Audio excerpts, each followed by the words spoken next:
The lawmaker's letter says South Africa has filed a grossly unfounded case against Israel, writing to Washington's top diplomat to express their collective disgust at the filing, which they believe perpetrates false and dangerous allegations against Israel. The group says it strongly supported the stated White House position that the application was meritless, counterproductive and completely without any basis in fact whatsoever. The letter adds that South Africa's accusation of genocide exposes how far Israel's enemies would go in their attempts to demonize the Jewish state, while barely acknowledging the Hamas massacre on October 7th. That said, a number of countries have come out in support of South Africa's case, with their foreign ministers articulating their positions during a meeting of the Security Council on Gaza this past Tuesday. I'd also like to refer to South Africa's initiative in particular. South Africa has petitioned the International Court of Justice in response to the genocidal war that is underway in Gaza. There's also another initiative, Chile's initiative, Mexico's initiative. They have filed a complaint with the ICC, the International Criminal Court, given the very serious crimes being committed by Israel in Gaza. All of these initiatives deserve recognition and support because they represent a step in the right direction. We call on these various bodies, these international judicial bodies, to uphold their responsibilities and to implement their mandate. There's a big discussion globally, internationally, about what is actually happening in Gaza. And I said when I heard about this that I was glad that Israel decided to turn up and defend themselves, and we now actually have a conversation at the highest body of international law, at the International Court, ICJ, in Hague. And of course, their decision matters. These are questions that are best dealt with by a court.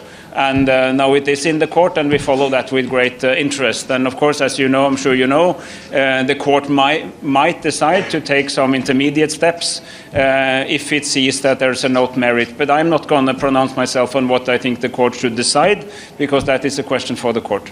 The situation in Gaza and West Bank clearly demonstrates who needs security and the right to self-defense most. Israel commits serious war crimes. Those responsible must be held accountable to restore faith in international law and the rules-based order. We are seriously concerned with the reports that Israel's war crimes in Gaza may amount to genocide. We welcome the application before the International Court of Justice concerning the violations by Israel of its obligations under 1948 Genocide Convention. It's a timely attempt to protect the Palestinian people against further harm.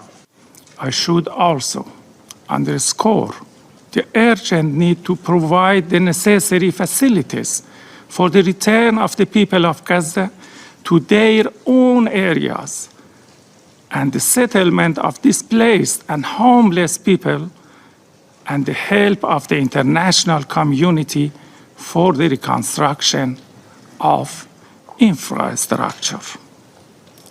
We support the recent action of the South Africa to bring this case to the International Court of Justice. Malaysia demands accountability for Israel's clear violation of international law.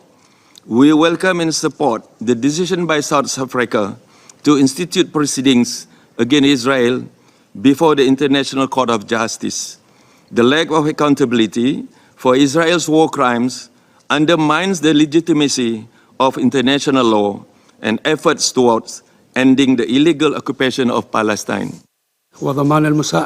Accountability for crimes against humanity which were committed and continue to be committed against the defenseless Palestinian people must be ensured. In this context, my country welcomes the step taken by the Republic of South Africa, which filed a case before the International Court of Justice against the Israeli occupation for committing the crime of genocide against the brotherly Palestinian people. Reports suggest the ICJ decision on provisional measures requested by South Africa could be imminent. Sherwin Bryce-Pease, SABC News, New York.